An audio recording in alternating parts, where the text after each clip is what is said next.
Well, we managed to break some stuff. Let's go over what we did.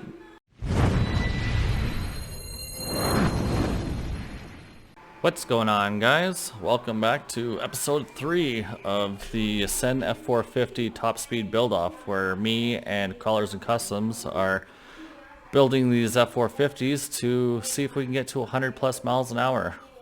But mostly see how fast we can actually get them. But our goal is a nice round even number, 100 miles an hour. If we can do faster, then great. There's nothing wrong with that. But on the last outing, I crashed into a parked car, ended up smacking up pretty good and busting the front axle all to pieces. So we'll go over here on exactly what happened. 1 second.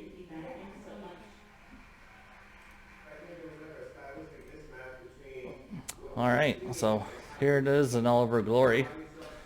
Of course, I ordered some parts for it, not realizing how bad the axle housing was when I ordered the parts. So there she is. I actually ended up snapping the threaded portion of the shocks off, or the shock housing off, so we had to get new shocks.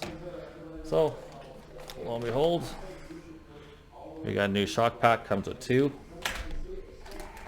I ordered 2 axle housings, but for whatever reason, I ended up with 4 of them, so perfect. Probably go through those. Some fast eddy bearings, because the bearings that are in this truck are already falling apart, and I've only done 52 mile an hour with it. Next up, we got aluminum C-hubs, aluminum steering knuckles, and the rear outer stubs for the rear axle is also aluminum. So today we're going to get that done and hopefully get out for a test drive tomorrow. See if we can crack the 70-80 mile an hour mark. Alright, first things first, let's start tearing this front axle apart and get the new one built up. And then from there we'll probably go straight to the transmission. Let's get started.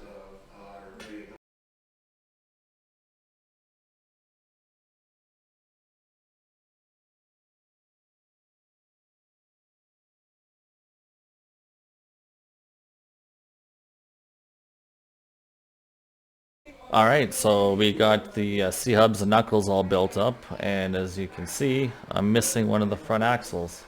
While I was building the knuckles up, I just happened to look over, and I don't know if you can catch this on video or not, but this knuckle is, or this axle shaft is bent. It's not terrible, but it's probably going to cause an issue. Yeah, I can't really, maybe there. But fuck it, we're gonna put it in and see if we get any bad vibration. But I'll have another one on order anyways. Let's get back to her and get the casings back together.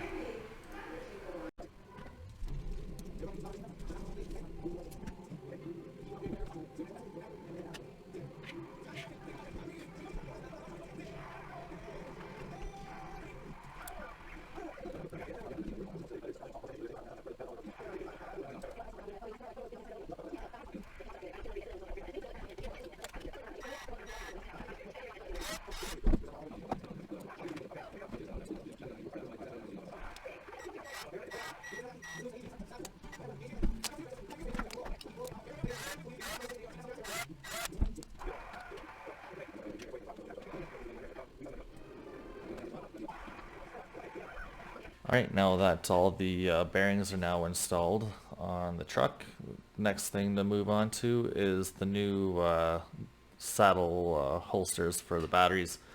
So I got some battery mounts printed out here. As you can see, it'll clear the 4-link mounts, and you can slide them up and down the rails. And yeah, you can change your weight bias depending on where you need it on the chassis. We'll switch down on the other camera and you can see them. Alright, so as you can see, both batteries are already installed right now. But if you take them out, pretty snug fit. You can see there they are on the chassis. So right now I have it pretty much centered, but on here, as you can see, you got the cutout notch there for these 4-link mounts on both sides. I think I'm going to end up actually purging 4 of these and just going with these so they're the same thickness on both sides. And now the only other thing I got to do is design a strap that actually goes over and keeps the batteries from falling out when you're on the street doing your runs. And while we were down, I managed to get some nice decals cut out off the Cricket, promoting the top speed challenge of the trucks. I think it looks not too bad. Well, got the rest of the car put back together again. I don't know what happened to all the footage, but apparently I forgot to press record. So, truck's done. Figured I'd take it for a quick little drive up and down the street just to get the steering trim all figured out. And, well, this challenge is going to be a lot more difficult than I thought because I wasn't even ripping on the snap the friggin' axle shaft. Jesus. So, guess that's another thing I got to plan out for. So I guess I'll be ordering a bunch of axle shafts to go along with everything else. So yeah, as you can see, we're down again. I end up ordering up 4 sets of rear axle shafts and 4 sets of fronts. Because, well, looks like axles are going to be another major factor in the challenge. But I'm not going to let that get to me. So hopefully next time I break something, it's actually during a run where it counts and I get some actual miles per hour put in on it. But as it stands right now, I will start on the belly pan for the truck while I wait for parts. I have them rushed out from A-Main, so apparently they should be here by November 3rd. Hopefully they'll be here sooner because my axle housings, they weren't supposed to be here till the 28th and they showed up 2 days early. So if I can get them by the end of the weekend, that'd be perfect. But that is it for the update on the truck, and hopefully we can get out there soon and actually get some runs in. But have a good one for now. Peace.